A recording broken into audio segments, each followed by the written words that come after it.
China has issued a stark warning to Hong Kong protesters not to underestimate the immense strength of the central government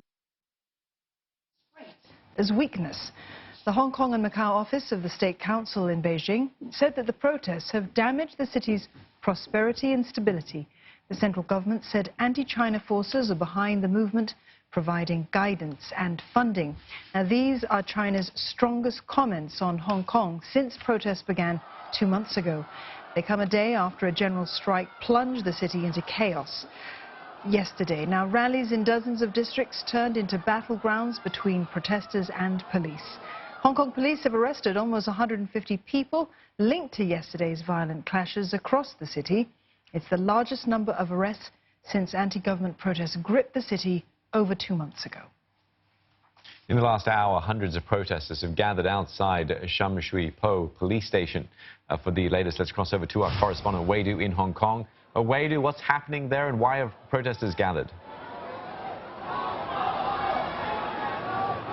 Yes, Steve, all these people came out within just a matter of 2 hours. This all started with the police arresting the student union president of Baptist University. Reports have said that he was out buying a laser pointer. That, of course, is the tool that a lot of protesters use to point at police officers to try to temporarily blind them. Police has arrested him for possession of dangerous weapons.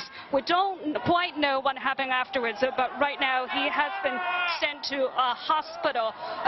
Very quickly, initially it was really local residents of this neighborhood coming out, but now we're seeing younger protesters dressed in black that clearly have come from all over the city. Now, you can see behind me, that's the police station. We were just here last night. There were also relatively violent clashes going on until 2 o'clock in the morning.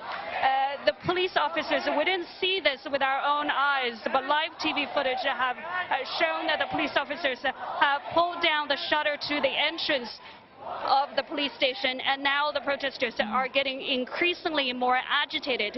They're spilling onto the streets. We've seen people blocking up traffic from that side, about 100 meters that way.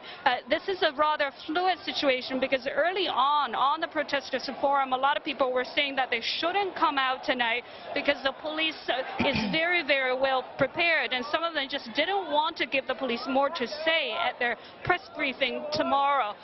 But this situation, again, escalated very quickly. It is unclear what's going to happen next, but we'll be here to monitor the situation. Okay, many thanks for that, Wei Du. Do stay safe. Our correspondent Wei Du is speaking to us from the streets of Hong Kong. We will keep you appraised of the situation there as it develops throughout the evening. Now, meanwhile, in an update to Parliament proceedings today, Singapore Foreign Affairs Minister Vivian Balakrishnan says that the government is not aware of any Singaporeans found injured or affected by the Hong Kong protests that started in June. He also urged Singaporeans to be mindful that protests could turn violent and to take necessary precautions. There are an estimated 15,000 Singaporeans residing in Hong Kong, and MFA has advised Singaporeans to avoid areas where there are protests.